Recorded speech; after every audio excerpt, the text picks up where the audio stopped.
All right, so we're diving deep into the Enlightenment today. Tons of great stuff from this period. Yeah, it's really the foundation for a lot of what we think of as modern thought. Totally. We've got a huge stack of listener questions and quiz answers, all based around literature from the Enlightenment. Really fascinating stuff. Everything from poems and plays to novels. Maybe covering the whole shebang. Yeah.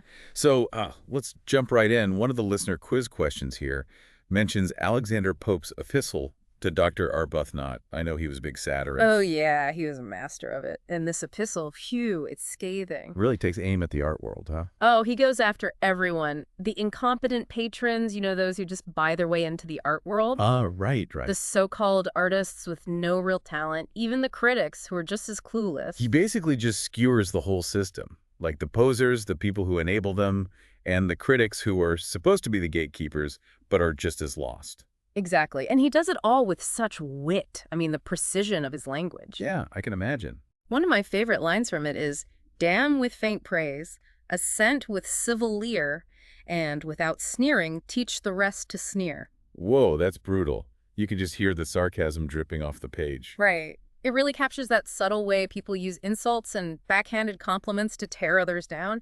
Makes you wonder, has the art world really changed that much since Pope's time? That's a good point. There's still tons of pretension out there. For sure, and that's what makes satire so powerful. It holds up a mirror to society. It shows us all those little flaws and foibles that we try to hide. Now, Pope didn't just stop with the epistle. Another question here mentions his work, the Dunciad. What's that one all about? Oh, the Dunciad. That's like his masterpiece of satire.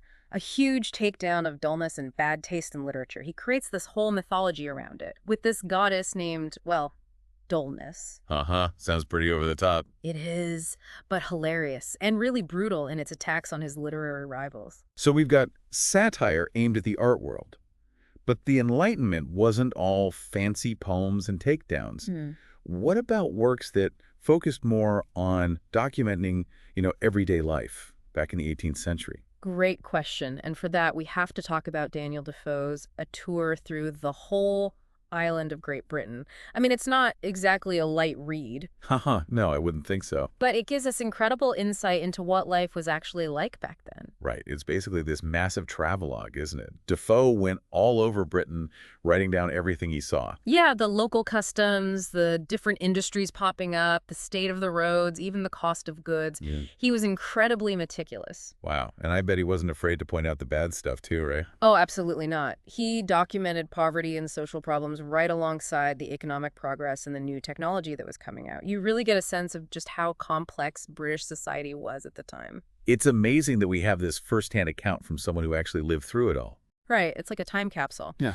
And what's interesting is Defoe wasn't just focused on dry, factual stuff. He was a great storyteller. He had a way of capturing the voices of the people he met. Almost like a journalist, an anthropologist, and a novelist all rolled into one. Yeah, that's a great way to put it. And his writing, well, it had a big impact, not just on literature, but, even on the language we use every day. Oh, really? Like what? Phrases like, to look a gift horse in the mouth, or spare the rod and spoil the child, both from Defoe's tour. Wow. So he shaped our understanding of the past, N.D., the words we use. Pretty impressive. So we've talked about satire, we've talked about social commentary, but the Enlightenment was also a time of huge emotional exploration, especially in the theater. Things like sentimental comedies, Love's Last Shift, or The Lying Lover. What were these plays all about? Well, they were wildly popular at the time, for one thing. They marked a real shift from the more cynical, witty comedies that were popular during the Restoration period. Okay, so kind of the change in tone. Exactly. Sentimental comedies really tapped into this growing interest in, raw emotional experience, moral dilemmas, that kind of thing. So instead of just poking fun at human weaknesses, they were trying to make audiences connect with the characters on an emotional level. Yeah, and really explore the complexities of relationships. For instance, Love's Last Shift is about this woman trying to win back her estranged husband. She pretends to be someone else, lots of dramatic twists and turns, and ultimately it ends with this message about forgiveness and redemption. Sounds a bit like a soap opera from the 1700s. Yeah. But even with all the drama and the emotion, they were still trying to teach moral lessons. Okay, so entertainment and moral instruction all rolled into one. Exactly. It's fascinating how theater was used like that. But not everyone was on board with this whole sentimental trend, you know? Yeah. There were some pretty vocal critics even back then. Oh, I bet. Who were some of the big ones? Dr. Johnson, for one. He found sentimental comedies a bit much, a bit too over the top. He thought they were manipulating the audience's emotions. Interesting. So he was more drawn to works that tackled deeper philosophical questions. Right. He thought sentimental comedies lacked that intellectual depth. And then there was Oliver Goldsmith. He actually wrote some sentimental comedies himself. Oh, wow. But he was also critical of the genre as a whole. He thought some of the plays focused way too much on just portraying distress and suffering, like they were doing more harm than good. It's like he was saying, okay, we get it. People suffer. Let's move on to something a little more, I don't know, substantial. Yeah, exactly. It's so interesting to see how even within a single genre, you had these debates and disagreements about the purpose of art. You know, it really shows that the Enlightenment wasn't some monolithic movement. It was a time of huge intellectual and artistic change, with tons of different ideas and approaches all happening at once. So, we've been looking at how Enlightenment writers used satire, social commentary, to really hold a mirror up to their society. Wow. But they were also really interested in exploring the inner lives of their characters, right? And that's where the novel really takes off. Yeah, for sure. The rise of the novel during the Enlightenment, it's a fascinating thing. It was still a pretty new form of literature back then, so writers were really experimenting with it. Pushing boundaries, trying new things. Exactly. They're figuring out just what a story could be, how to tell it in new and interesting ways. And speaking of pushing boundaries, we have to talk about Eliza Haywood. You mentioned her earlier, and I'm really curious to know more about her work. Eliza Haywood is a fascinating figure. I mean, she was incredibly prolific, plays, poetry, essays, you name it. But she's most famous for her novels. And the history of Miss Betsy Thoughtless, well, that one was groundbreaking. I've heard it was pretty scandalous for its time. What was it about this novel that made it so controversial? Well, for one thing, Haywood wasn't afraid to talk about topics that were considered, taboo back then, especially when it came to women. Okay, so what kind of things are we talking about? Well, Miss Betsy Thoughtless really digs into the whole issue of female desire, sexuality. It challenges the double standards that women had to deal with. So she was writing about things that other writers were just ignoring, or maybe treating with a lot more, I don't know, prudishness. Yeah. Haywood's novels, they gave women's experiences a voice, and she did it in a way that was honest and, sometimes pretty subversive. She showed how women were trapped by these social expectations, how those expectations could lead to all sorts of problems. And in Miss Betsy Thoughtless, it's the protagonist herself, Betsy, who is navigating all of this, right? Trying to figure out how to live a fulfilling life, but on her own terms. Yeah. Betsy's impulsive, maybe a little naive at times, but she's also fiercely independent. She's determined to find her own path. And through her story, Haywood explores, both the challenges and the possibilities for women in a society that was often incredibly restrictive.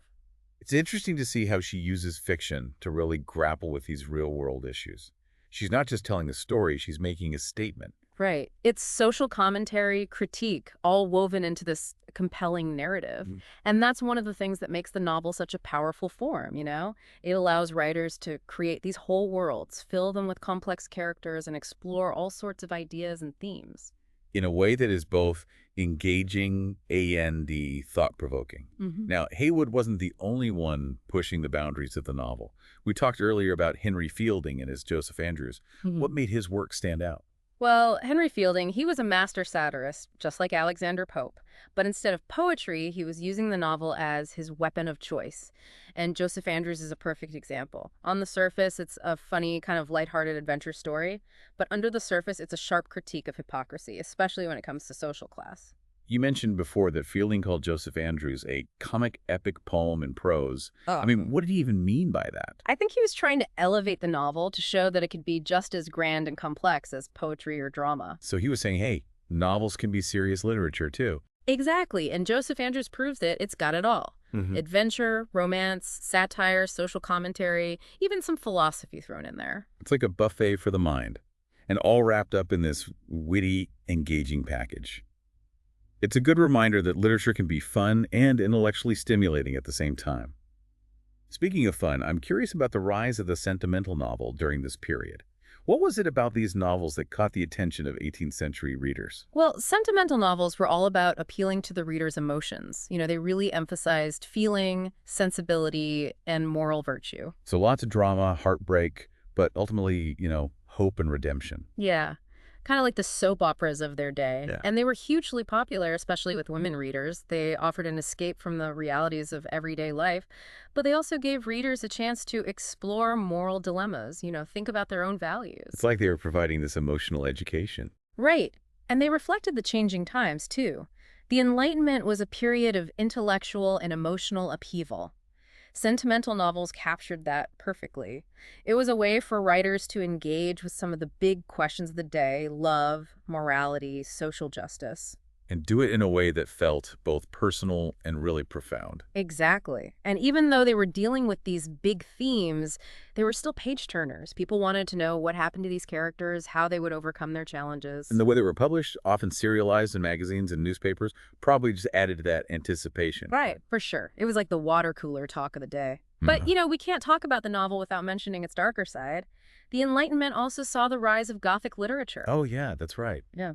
What was it about that genre that drew readers in?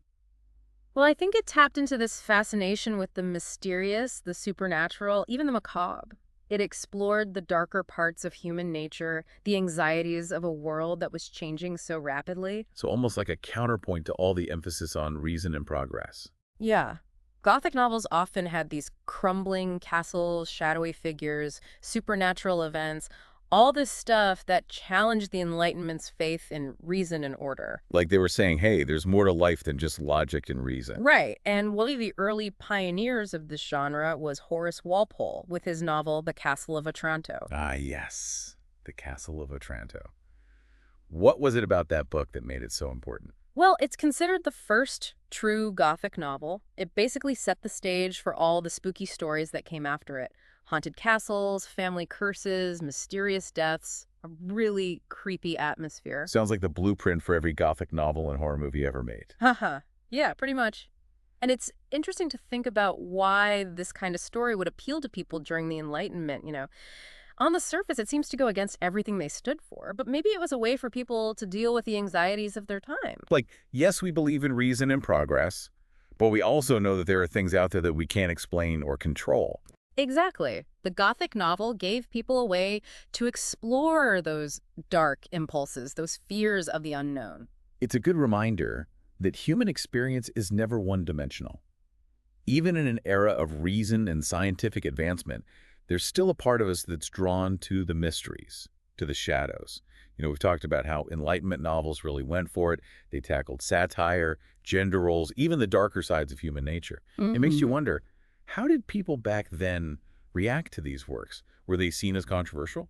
Oh, absolutely. So many of these novels pushed the boundaries of what was considered acceptable, especially when it came to, criticizing people in power or, challenging social norms. Yeah, I can imagine that ruffled some feathers. Got any examples of a work that really stirred the pot? Well, we already talked about Eliza Haywood and the history of Miss Betsy Thoughtless, but it's worth mentioning again here. Remember, this novel explores female desire and criticizes the double standards women had to face. Pretty radical stuff for the 18th century. It's like she was throwing a bomb right into polite society. Any idea how people reacted? Haywood definitely had her fair share of critics. Some people saw her work as immoral, subversive. But she also had a really devoted following, especially among women. They saw themselves and their own struggles reflected in her characters. It's pretty amazing that she was able to connect with that audience and spark those conversations, especially at a time when women's voices were so often silenced. Right. It really shows the power of literature to challenge the status quo and give a voice to those who are often marginalized. And it reminds us that even during the Enlightenment, a time that emphasized reason and progress, there were still these huge inequalities and injustices that needed to be addressed. For sure. And another writer we talked about who loved to poke fun at the establishment was Henry Fielding. His Joseph Andrews is so funny, such a great satire of social hypocrisy. But I'm curious, who were his main targets? Who was he really going after? Well, Fielding had a real talent for skewering the upper classes, all their pretension and hypocrisy.